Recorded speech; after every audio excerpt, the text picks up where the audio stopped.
গত 10 বছরে বাংলাদেশ ভারত সীমান্তে ৩০৫ বাংলাদেশিকে হত্যা করেছে ভারতীয় সীমান্তরক্ষী বাহিনী বিএসএফ। মানবাধিকার সংস্থা হিউম্যান রাইটস সাপোর্ট সোসাইটির এক প্রতিবেদনে এমন তথ্য উঠে আসে।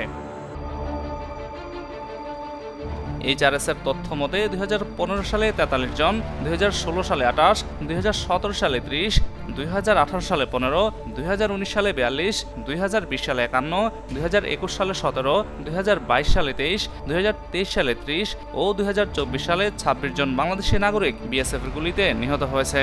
এছাড়াও এই 10 বছরে সীমান্তের সংঘর্ষের ঘটনায় 282 বাংলাদেশি আহত হয়েছে।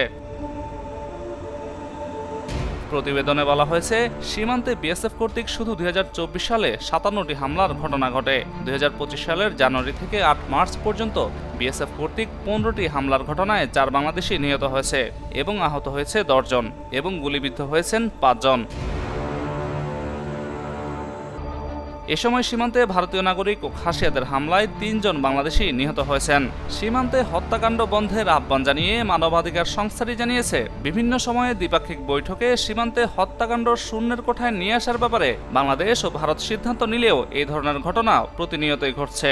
আমরা উভয় দেশের কর্তৃপক্ষকে এই সংকটের স্থায়ী সমাধানের লক্ষ্যে গঠনমূলক সংলাপ এবং কার্যকরী পদক্ষেপ গ্রহণের মধ্য দিয়ে সীমান্তে হত্যাকাণ্ডের সংখ্যা প্রকৃতপক্ষে শূন্য নিয়ে আসার আহ্বান জানাই। এছাড়া সীমান্তে পূর্ববর্তী সব হত্যাকাণ্ডের সুষ্ঠু তদন্ত করে বিচার নিশ্চিত করে আহ্বান জানিয়েছে সংস্থাটি।